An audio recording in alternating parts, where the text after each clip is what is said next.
Hello everyone, welcome back to the channel. And in our previous video we designed a slab for our structure over here, and we went through the analysis to see how the slab works after the design. And now the main thing we have to do now is to design our frame here, our concrete frame. That's our beam and our columns. It's going to be as simple just like we did for the slab. So let's just get into it. So if you've not liked the video, just try and do so. Just give me a like and also subscribe to the channel, so we are going to know that we are actually doing an amazing job. And also don't forget to leave a comment in the comment section for us. Thank you very much. Let's get started.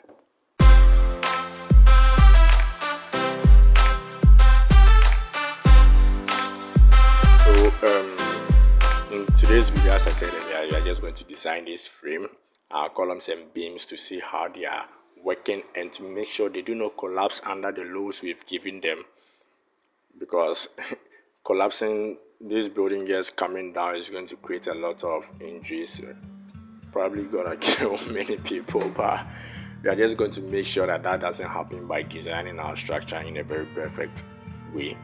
So first of all, what we have to do now is to always define your load combinations. So as I said earlier, you just have to come to your load combination over here and also add default combination, as in you want the concrete frame design, convert to user editable, and we are just going to add this combo that we've created. It's a lot because I think the slab 2 is part of it. So these are the codes and the combos we've created. Looking at combo 1 is 1.6. This is my code that I did.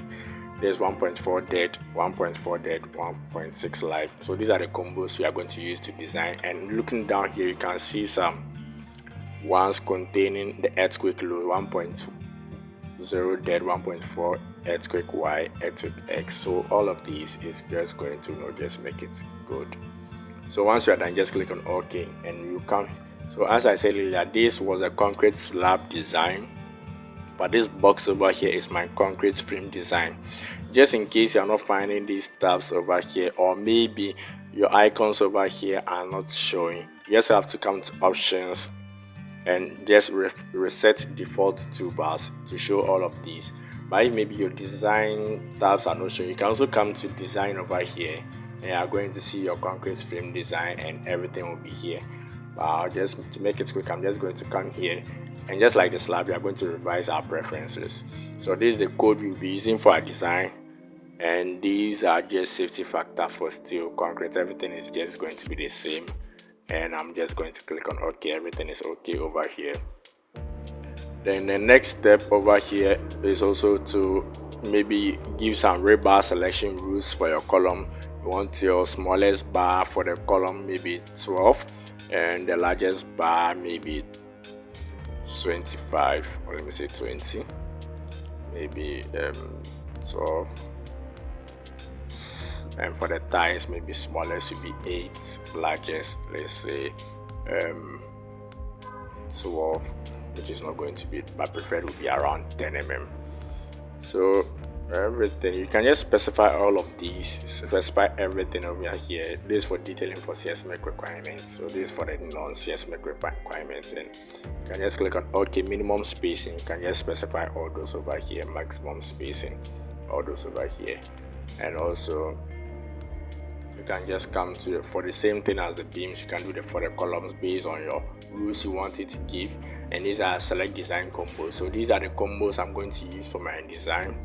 And I think these were the ones that I created for my design of this. So just click on OK and just come back here. So once you are done going through everything, but you see this tab is not highlighted, this is because I've not run my analysis yet. So I just have to run my analysis, and this is just going to run the analysis to see how the movements and everything is working over here. So as we've been doing earlier, you can check your displacement. So for this, you can check your displacement per the combo you created. Let me go with I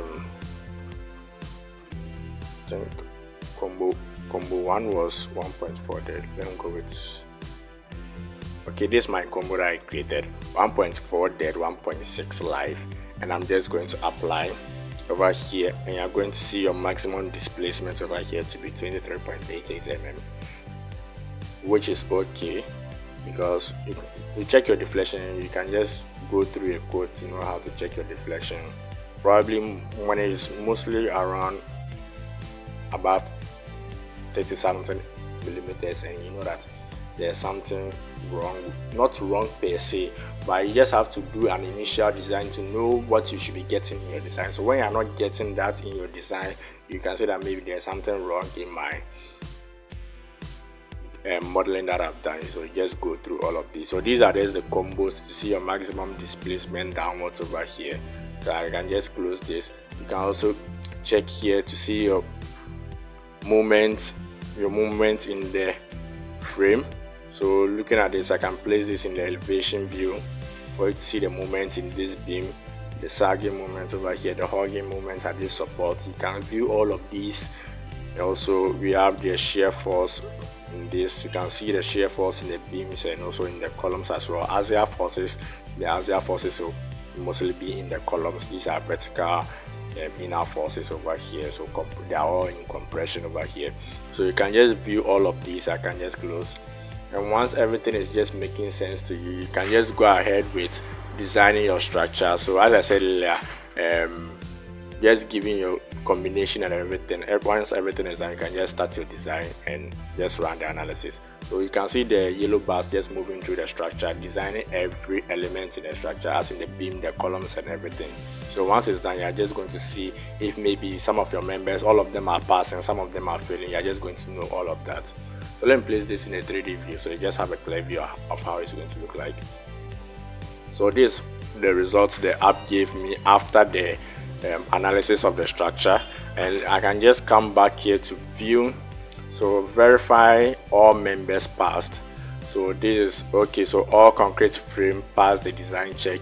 So if some of the frames failed, they are just going to select the frames that failed, and you're just going to just work on that. So once for my model everything passed over here, so I'm just going to click on OK. And let me place this in the elevation view and let's analyze the value that the app gave me. So looking at this column, you can see that these are the longitudinal reinforcement area. You can look at that and see the area of reinforcement. You have 1090 here, and it's very okay for you to see that they are reducing over here. So I think it's good. And looking at the bottom, we have 1399 at this place. So looking at this, maybe let's say you are using 16 mm bars.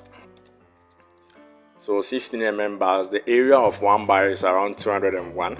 So let me say I'm taking this area of reinforcement 1398 divided by 201, and it's going to give me 6.9. That's around 716 mm bars for this column. So you can just pick the maximum to be maybe 2340. I'm using 16 mm bars divided by 201. 201 is the area of one 16 mm bar. So I'm going to get like 12 16 mm bars for this column. So I can use 12 16 mm bars for this column. And also you can check all of them. So if you know the area of one bar, you can just check the number of areas and number of bars you can be using in this column. So you can just, if maybe I'm just going to teach you how you are going to relate this to real life. As in, you have this column over here, you pick maybe the maximum area of reinforcement over here to maybe design this full column. So this column and this column are quite similar. As I said, we define this as C1, and this is my C2 column. So with this, you can just get one number of bars, maybe 12 number of 12 mm bar and 16 mm bars for this column, the same for this column. And when it comes to the interior columns, that's a C2. You can also check these to see how your bars are going to be in that column. So with the beams too, these are the beams, and they are giving me the areas of the steel at each beam. You can see, let's take this beam for instance. You can see that the maximum movement is always going to be in the middle. We have 505 here. This is the You see the moment is high here, so it's going to give you a greater number of bars at this place. So 505. So with this, once most of the values are quite similar, you can just look at these values and just give it one beam to satisfy all the beams over here. So you can just be looking at this section over here, looking at the beam over here, and just picking the maximum values here. Maybe at the top you have 433, you write that 433. At the bottom you look at for maximum, you have maybe 358, and you just check for all of that. So you pick the maximums, maybe you draw just one beam, pick the maximum numbers for all of these and place it on one beam, and just design that one beam, and just know the number of reinforcement in that beam, and you can use that beam to design all of these as in place or in terms of construction. So these are the values the app is giving me. So this is area of reinforcement and stuff. So you can also check for maybe you want the percentages, the reinforcement percentages over here. So you can come to display design info, and you can see this over here is displaying the longitudinal reinforcing. So you can just come down here and maybe show the rebar percentage and apply. So you can see the percentage over here for these columns and stuff, 1.2, 1 point something, 4 point something. You see this is going to carry like more load, so the percentage is going to be definitely high. And also you have to know that the percentage must be between a certain range for columns of maybe in vertical places. For columns in that vertical places, you can have it to be 0.4% to 6%. Check that. So the range is supposed to be between 0.4 to 6%. Once it exceeds that percentage, you can see that the column will be OS. They'll write O/S. I don't have a filled column over here, so you won't really know how it looks like. So OS means the column is overstressed. That means maybe you have to increase the size of the column to make it pass, or maybe. So with this, you can see that my spacing, my general arrangements I did over here, the beams are quite in the spans are large, that means 6 mm and 6 meters. It's very long, so it's going to create greater movements over here, and it's going to send greater loads onto this column. So sometimes your general arrangement also determines how your analysis is going to also run. So once everything is okay, you can also check for the reinforcement at the bottom over here, maybe apply to see this. These are the reactions going into the foundations for the various columns, and you can use these values to design your foundation. But these are factored loads, so in case you are sizing your foundation, you can just use unfactored loads and just use it to size your foundation and stuff. So that's it, not really much. So you can just let me show you the sections, the detailed design for each of the sections. So let's say this design is done. All I have to do, I want to view the detailed design for this. So all I have to do, maybe this column, I can just right click on this column and it's going to show me. So once you right click, this blue line on this combo is going to show you the greatest combo that is creating the greatest force on this column. So looking at this, you can see it's combo UD22. I don't really know the specific loads in this combo, but this combo is creating the most loads or most reaction on this column. So it's going to use this combo to design the column over here, and you can also view the summary over here to see the details of the design. So story 1 element C3 unique name, this is the section ID, is going to be my C1, and this is the load that is used to design that column because it created the most reaction over there.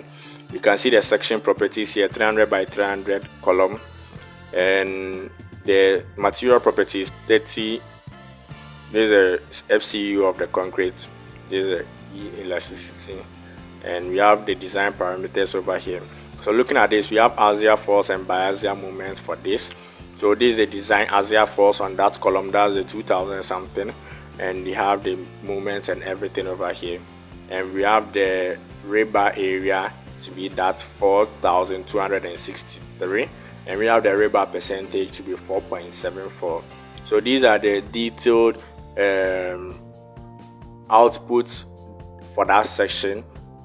So this is axial force moment. The shear forces here is going to check for the shear force if everything is okay. So once everything is okay, everything is passing, you are just good to go. Then you just start with your detailing and stuff. But So just feel like you have a section that is failing. So let's say maybe this section is failing. I can just right click on this section and I can just overwrite over here. So with the overwrite over here, you can change the section. Maybe I have various sections. I've created various columns over here. Maybe this is 300 by 300. This is a C1 column and it's failing. I can just come to the overwrite, change it to the column type C2. You see, I've changed it to the C2. Then I'll just click on OK. So then OK. So this column over here is going to change it into the C2 and it's going to pass my analysis. So sometimes you just have to increase the section over there, or sometimes too, you can release the movement at these joints if maybe the column is failing at the bottom. With that, you need to have a very greater idea when it comes to detailing of your sections, because releasing movements at this place, that means the movements from this beam is not going to be transferred into this column. If the movements are not transferred into this column, that means this beam is going to act like a simply supported beam instead of being a continuous beam. So once it's a simply supported beam, the movement over here is going to be higher in the beam. That means you are going to need a larger beam, but the movement being transferred into the column will be lower because you've made it act as if it's a simply supported beam.